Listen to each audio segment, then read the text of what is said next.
దేవుని వాక్యం నుండి ఒక్క వాగ్దానాన్ని మీ జ్ఞాపకం చేసి ఆ తర్వాత వెంటనే మనం స్తుతి ఆరాధనలోనికి వెళ్దాము. 54వ కీర్తన 7వ వచనం, సామ్ 54 వర్స్ 7. 54వ కీర్తన 7వ వచనం అందరం కలిసి చదువుకుందాం. ఆపదలన్నిటిలో నుండి ఆయన నన్ను విడిపించి ఉన్నాడు. ఇంకొకసారి చదువుకుందాం. 54వ కీర్తన 7వ వచనం, ఆపదలన్నిటిలో నుండి ఆయన నన్ను విడిపించి ఉన్నాడు. దావీదు భక్తుని జీవితంలో ఆయన చెప్తున్న సాక్ష్యము, దేవుని గురించి పలుకుతున్న మాటలు ఏంటంటే, ఆపదలు ఎన్నో వచ్చాయి, ఆపదలు ఎంతోమంది వ్యక్తుల ద్వారా వచ్చాయి, ఎన్నో సందర్భాల్లో వచ్చాయి, ఎన్నో పరిస్థితుల్లో వచ్చాయి, ఎన్నో విపత్తులు వచ్చాయి, కానీ ఆపదలన్నిటిలో నుండి ఆయన నన్ను విడిపించి ఉన్నాడు. నీతిమంతునికి కలుగు ఆపదలు అనేకములు, కానీ వాటన్నిటిలో ఉండి ఆయన వారిని తప్పిస్తారని దేవాది దేవుడు వాగ్దానం చేస్తున్నాడు. 55వ కీర్తన కూడా దావీదు భక్తుడు రాసిన కీర్తనే. దావీదు భక్తునికి ఎటువంటి ఆపదలు వచ్చాయి, ఎటువంటి భయాలు వచ్చాయి, ఎటువంటి పరిస్థితులు ఎదుర్కొన్నాడు అని ఆలోచన చేస్తే 55వ కీర్తన 5వ వచనం, మరణ భయము నాలో పుట్టుచున్నది, దిగులును వణకును నాకు కలుగుచున్నవి, మహాభయము నన్ను ముంచి వేసెను. ఎప్పుడైనా వచ్చిందండి మీకు మహాభయం? ఎప్పుడైనా వచ్చిందా?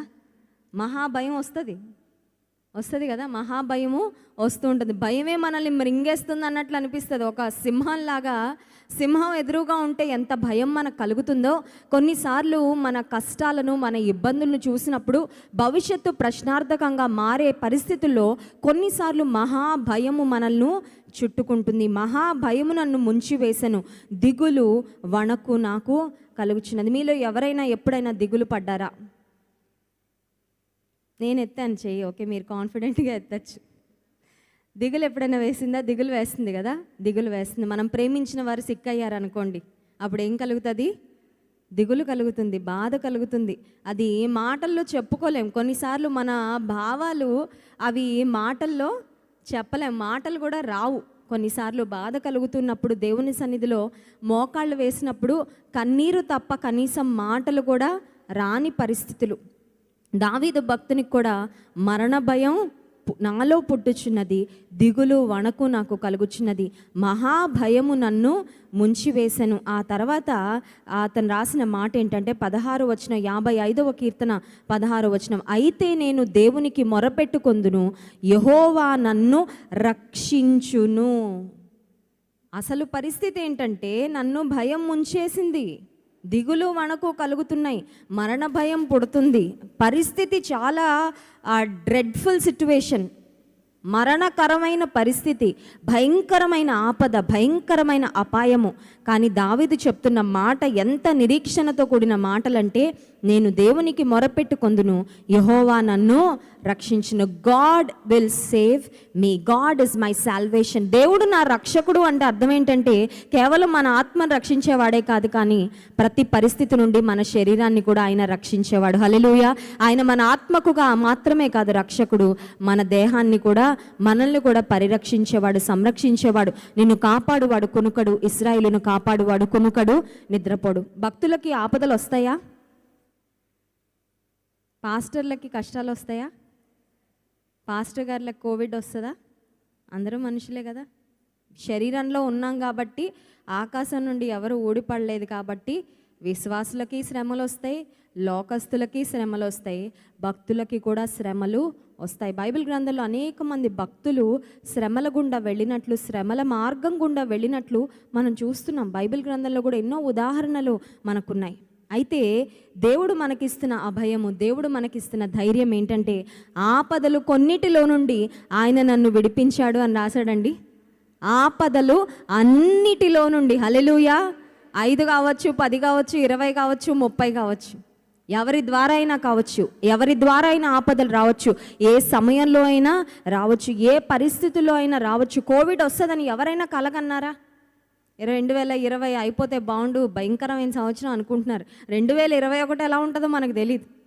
కొంతమంది అంటున్నారంటే 2021 2020 కంటే ఇంకొక వేరే లెవెల్లో ఉంటుందని.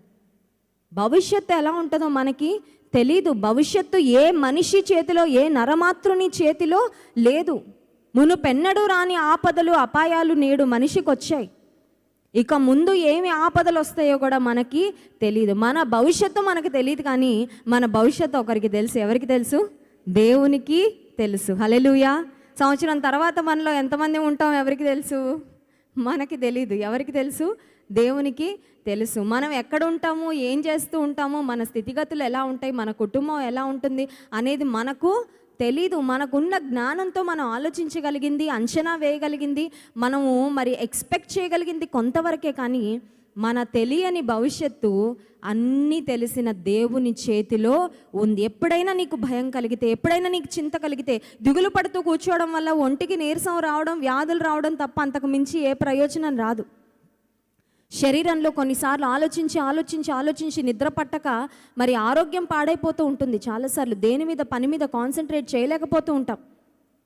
అయితే నీ చింతను, నీ భారాన్ని దేవుని మీద వేసి ఆపదలన్నిటిలో నుండి ఆయన నన్ను విడిపించి, అప్పటికే అయిపోయిందండి కీర్తన గ్రంథం అయిపోయిందా? 54వ కీర్తన అంటే మనం ఆలోచన చేస్తే 54వ కీర్తన పైన చిన్న అక్షరాలతో వ్రాయబడిన మాట చూడండి. జీఫీలు వచ్చి దావీదు మాలో దాగి ఉన్నాడు కాడా అని సౌలుతో చెప్పినప్పుడు దావీదు రచించిన దైవ ధ్యానము. అంటే దావీదు లైఫ్ క్లైమాక్స్కి వచ్చేసిందా? వచ్చిందా? రాలా. మనం సాక్ష్యం ఎప్పుడు చెప్పాలనుకుంటాం? అంతా అయిపోయాక అప్పుడు చెప్పాలనుకుంటాం. రిజల్ట్ వచ్చాక అప్పుడు చెప్దాం అనుకుంటాం. ఎందుకంటే కొన్నిసార్లు విశ్వాసం సరిపోదు. ముందే సాక్ష్యం చెప్పేస్తే జరగలేదు అనుకోండి, అప్పుడు ఏంటి నా పరిస్థితి? అప్పుడు నేను తల ఎత్తుకొని తిరగలనా? దావీదు జీవితంలో ఇంకా తన లైఫ్ క్లైమాక్స్కి రాలేదు. ఆ తర్వాత కూడా చాలా కీర్తనలు రాశాడు కీర్తనల గ్రంథంలో.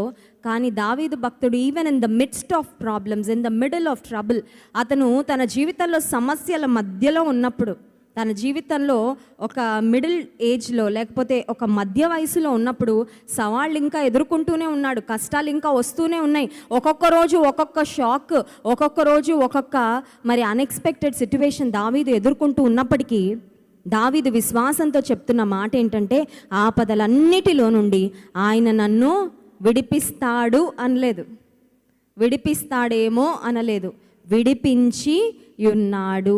The lord will deliver me from all my troubles. ఒకసారి రాత్రికాల సమయంలో ఈ మాట మన మాటగా చెప్పుకుందామా? ఇది దావీదు మాటగా దావీదు చెప్పాడు. దావీదు చెప్పిన మాటను బట్టి దేవుడు దావీదు జీవితంలో కార్యం చేశాడు. ఇప్పుడు ఇది దావీదు మాటగా కాదు, మన మాటగా చెప్దామా? ఒకసారి అందరం కలిసి మన మాటగా మళ్ళీ ఒకసారి కలిసి చదువుకుందాం. 54వ కీర్తన 7వ వచనం. ఆపదలన్నిటిలో నుండి ఆయన నన్ను విడిపించి ఉన్నాడు. హల్లెలూయా. ధైర్యం వచ్చిందా? ఇంకొకసారి ఆయన నన్ను అన్నప్పుడు ఇలా పెట్టుకోండి. కొన్నిసార్లు చదవడం ఇక్కడ నుంచి అలా వెళ్ళిపోతుంటుంది, ఇలా లోపలికి దిగదన్నమాట. దేవుని మాటలు ఇక్కడ నుంచి ఈ లోపలికి దిగితే చాలా ఉపయోగం ఉంటుంది, చాలా ప్రయోజనం ఉంటుంది, చాలా ధైర్యం దేవుని మాటలు మనకు చేకూరుస్తుంటాయి. ఇంకొకసారి చదువుకుందాం. ఆపదలన్నిటిలో నుండి ఆయన నన్ను విడిపించి, ఇప్పుడు వచ్చిన ఆపదల నుండి విడిపిస్తాడు, ఇక రాబోయే ఆపదల నుండి కూడా ఖచ్చితంగా నన్ను విడిపిస్తాడు. నా దేవుడు విమోచకుడు, నా దేవుడు విడిపించేవాడు, నా దేవుడు విడుదల ఇచ్చేవాడు. My God is the deliverer. మీలో ఉన్నవాడు లోకంలో ఉన్నవాని కంటే గొప్పవాడు. నీ సమస్యలు, నీ సవాళ్ళు, నీ శత్రువులు నీకంటే బలమైనవిగా కనబడొచ్చు, కానీ నీ దేవుని కంటే బలమైనవి ఖచ్చితంగా కాదు. ఆయన బలవంతుడు కాబట్టి అన్ని ఆపదలలో నుండి, అన్ని కష్టాల్లో నుండి, అన్ని వేదనలో నుండి, అన్ని విపత్తులలో నుండి నిన్ను నన్ను కాపాడుతాడు, రక్షిస్తాడు. దేవుని చేత ఆయన విడుదల పొందిన వారంగా మనం ముందుకు వెళ్ళడానికి దేవుడు మనకు సహాయం చేయనుగాక. ఆమేన్. అందరూ లేచి నిలబడి దేవుని స్తుతించి ఆరాధించుకుందాం. నిన్ను కాపాడువాడు కునుకడు, నిన్ను ప్రేమించు యేసు నిదుర పోడెన్నాడు. నిన్ను కాపాడువాడే కాదు, నన్ను కాపాడువాడు కూడా కొనుకడు. మనలను కాపాడువాడు కొనుకడు, నిద్రపోడి. పాటను పాడుతూ దేవుని స్తుతిద్దాం.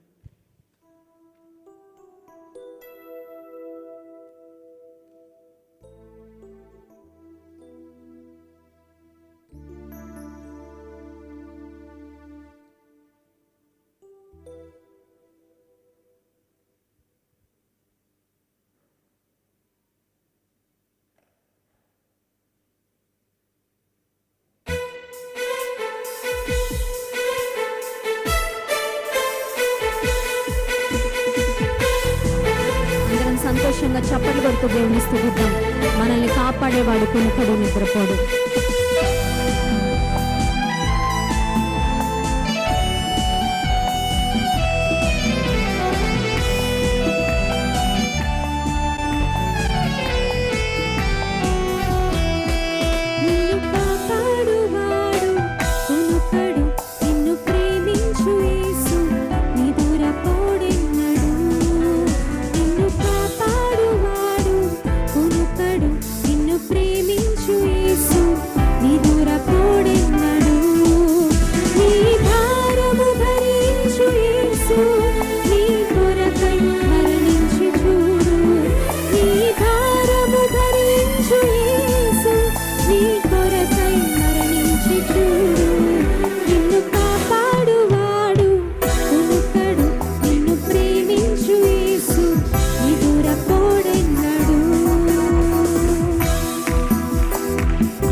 అణచివేసిన కలతలెన్నో, కీడులెన్నో, బ్రతుకు ఆశను అణచివేసిన ఎడబాయడు యేసు నిన్ను, దరి చేర్చును యేసు నిన్ను, ఎడబాయడు యేసు నిన్ను, దరి చేర్చును యేసు నిన్ను.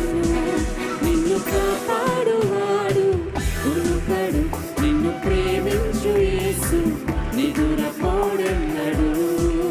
నిన్ను కాపాడువాడు ఉరుకడు, నిన్ను ప్రేమించు యేసు నిదురపోడెన్నడు.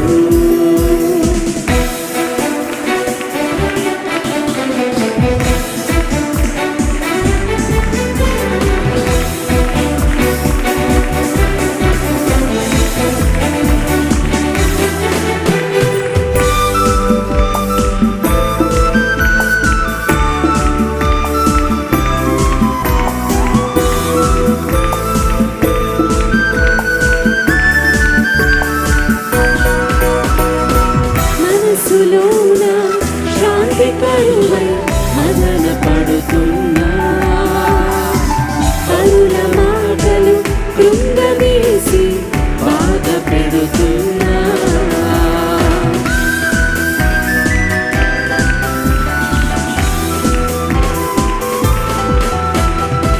మనసులోన శాంతి కరువై మదన పడుతున్నా, పరుల మాటలు కృంగదీసి బాధ పెడుతున్నా.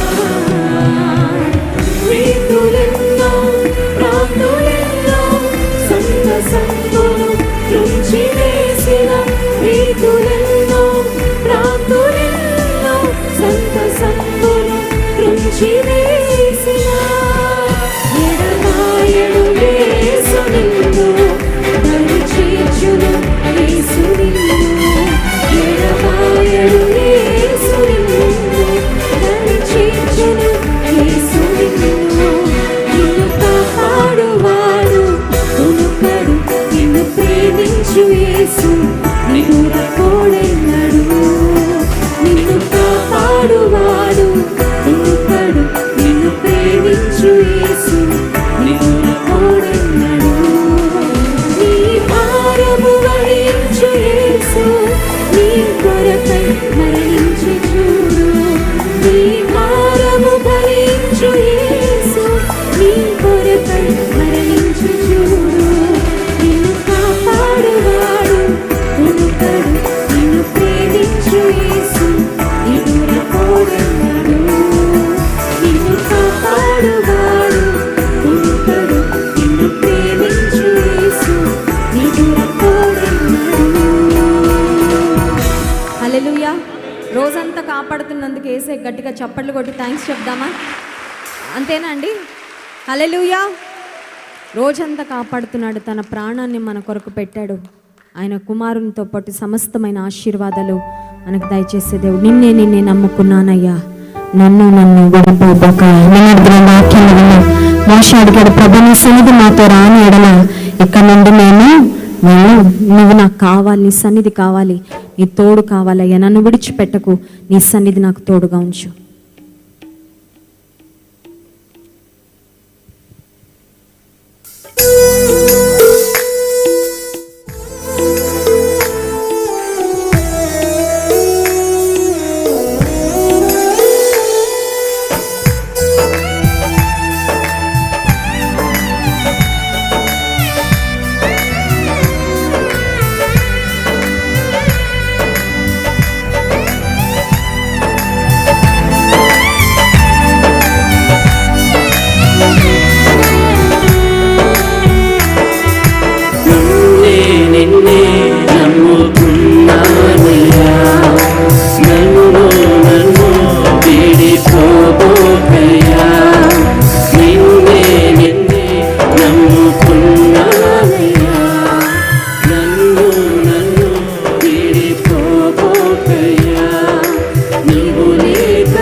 చీకటులే నన్ను కమ్మినా, కఠినాత్ములెందరూ నన్ను కొట్టినా, కఠినాత్ములెందరూ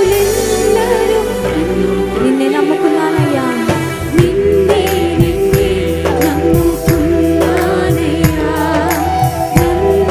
నన్ను వీడిపోబోకయ్యా, నిన్నే నమ్ముకున్నానయ్యా, నన్ను వీడిపోబోకయ్యా.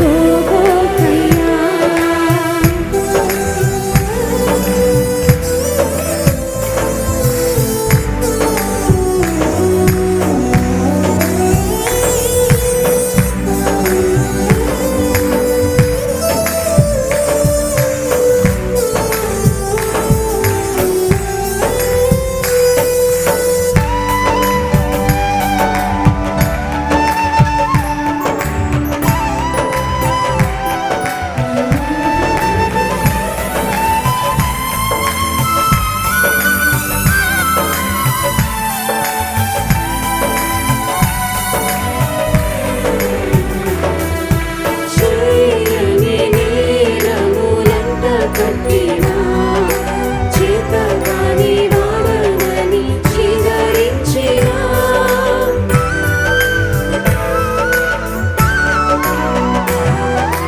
చేయని నేరములంత కట్టినా, చేతగాని వాడనని చిదరించినా, చీకు చింతలు నన్ను చుట్టినా, చిలిమి చితికి నన్ను చేర్చినా, చీకు చింతలు నన్ను చుట్టినా, చిలిమి చితికి నన్ను చేర్చినా, చిలిమి చితికి. ప్రతి ఒక్కరం చేతులెత్తి చెప్తాము, నిన్నే నమ్ముకున్నానయ్యా, నన్ను వీడిపోబోక. అవునయ్యా, నిన్నే నమ్ముకున్నా, నిన్నే నమ్ముకున్నానయ్యా, నన్ను వీడిపోబోకయ్యా. నీవు లేక నేను బ్రతకలేనయ్యా, నీవు లేక నేను బ్రతకలేనయ్యా, నీవుంటే నాకు చాలు యేసయ్యా, నీవుంటే నాకు చాలు యేసయ్యా, నిన్నే నమ్ముకున్నానయ్యా, నన్ను వీడిపోబోకయ్యా, నిన్నే నమ్ముకున్నానయ్యా, నన్ను వీడిపోబోకయ్యా.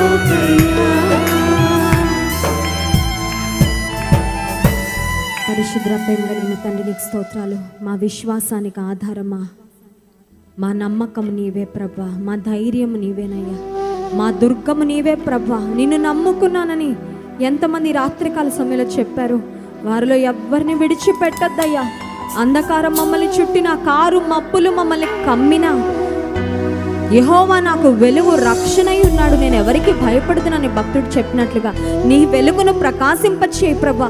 చీకటి ఏ కుటుంబాల్లో అలుముకుందో, కన్నీరు, దుఃఖము, మాటల్లో వర్ణించలేని వేదన ఏ కుటుంబాలను చుట్టుముట్టేసిందో ప్రభా, నీ వెలుగును ప్రకాశింపచేయ, నీ వాక్కును పంపి కుటుంబ పరిస్థితులు బాగు చేయి ప్రభా. పాపపు సంకెళ్లతో బంధింపబడిన వారి యొక్క సంకెళ్ళు యేసు నామములో నీ రక్తములో త్రెంచివేయమని వేడుకుంటున్నాను ప్రభా. వ్యాధులతో సతమతమవుతున్న వారిని నీవే పరిపూర్ణంగా స్వస్థపరచండి. మరణ పడకని లేవనెత్తు ప్రభా. హాస్పిటల్స్లో ఊపిరాడక బ్రీతింగ్ ప్రాబ్లంతో స్ట్రగుల్ అవుతున్న వారు, సాచురేషన్స్ పడిపోతూ టెన్షన్ పడుతూ ఎంతమంది ఉన్నారో అయ్యా, వారిని ఒక్కసారి దర్శించు ప్రభా. పరమ వైద్యుడాని ప్రజలను బాగు చేయ్యా, సహాయం చేయ ప్రభా. కృపా క్షేమములు మా వెంట పంపిస్తానన్నావు ప్రభా, నీ వాగ్దానాలు నెరవేర్చండి. యెహోవా తన ప్రజలకు సమాధానము కలుగు చేయవాడు, వారిని ఆశీర్వదించేవాడని వాగ్దానం చేసావు. ప్రతి ఒక్క నీ బిడ్డను నీవే ఆశీర్వదించమని వేడుకుంటున్నాను ప్రభా. ఈ రాత్రికాల సమయంలో నీ వాక్యము ద్వారా మమ్మల్ని అందరినీ దర్శించండి ప్రభా. అద్దము వంటి సుత్తె వంటి చుంటె తేనె దారుల కంటే మధురమైన నీ వాక్యము ద్వారా మా అందరితో మాట్లాడండి అయ్యా. మా హృదయాలను నీ రాకడ కొరకు సిద్ధపరచు ప్రభా, నీ కొరకు సిద్ధపరచయ్యా. ఏ ముడతైనా మచ్చైనా డాగైనా అట్టిది మరేదైనా లేని సంఘముగా మేము ఉండాలని నువ్వు కోరుకుంటున్నావు కనుక ప్రతి విశ్వాసిని శుద్ధి చేయ, కడుగు ప్రభ, రిఫైన్ చేయి తండ్రి, ప్యూరిఫై చేయి ప్రభా. మా హృదయాలు కడుగయ్యా, హిమము కంటే తెల్లగాగునట్లు మమ్మల్ని చేయి ప్రభా. నాకు కలిగిన ఆపదలన్నిటిలో నుండి యెహోవా నన్ను విడిపించునని దావీదు భక్తుడు చెప్పినట్లుగా ప్రభా, మా జీవితంలో కూడా అట్టి కార్యమే నువ్వు చేస్తున్నావని, నువ్వు చేయగలవని అయ్యా మేము నమ్ముతున్నాము. నీకు స్తోత్రాలు చెల్లించుకున్నాం. భయంకరమైన స్థితిలో ఉన్న వారందరూ ఒక దినాన నీ సన్నిధిలో నిలబడి మా దేవుడు మాకు విడుదలిచ్చాడు, మా దేవుడు మమ్మల్ని రక్షించాడు, మేము తప్పక సేవించిన దేవుడు మా పక్షంగా కార్యం చేశాడని సాక్ష్యం ఇచ్చినట్లు సహాయం చేయ ప్రభు. రాను దినాలు అనేక సాక్ష్యాలు మేము వినాలయ్యా. ఈ 40 దినాలు ఉపవాస ప్రార్థనలో సంఘముగా దైవజనంగా మేము పెడుతున్న మొరలు, మేము కారుస్తున్న కన్నీరును చూస్తున్నావు కనుక స్తోత్రాలు ప్రభా. నీవే సహాయం చేసే గొప్ప కార్యములు జరిగించమని వేడుకుంటూ మీ దాసుని ద్వారా సూటిగా తేటగా మాట్లాడుమని, మంచి నేల పడిన విత్తనం వల్ల నీ వాక్యం మా హృదయాలు ఫలించినట్లు సహాయము చేయమని, బలమైన నీ ఆత్మ ప్రత్యక్షత, నీ ఆత్మ అభిషేకము మా మీద కుమ్మరించుమని, ఘనత మహిమ ప్రభావం నీకు చెల్లిస్తూ ఈ స్తుతి ఆరాధన ప్రార్థన యేసు నామమున మీకే సమర్పిస్తున్నాము తండ్రి. ఆమేన్.